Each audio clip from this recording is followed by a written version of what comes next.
This is Premiere Pro 2020. Let's see how to increase the size of multiple clips to the edge till there, so it will be full screen, and thus those black bars will disappear.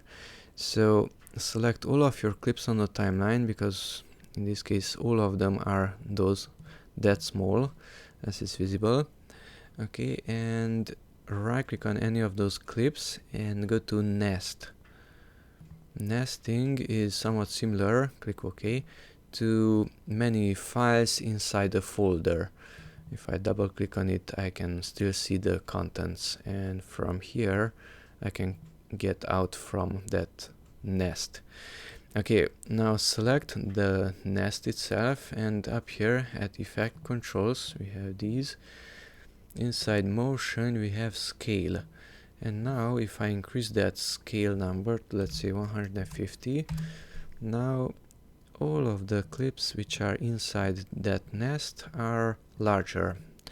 Okay, but there's a problem, since I also have an adjustment layer above it.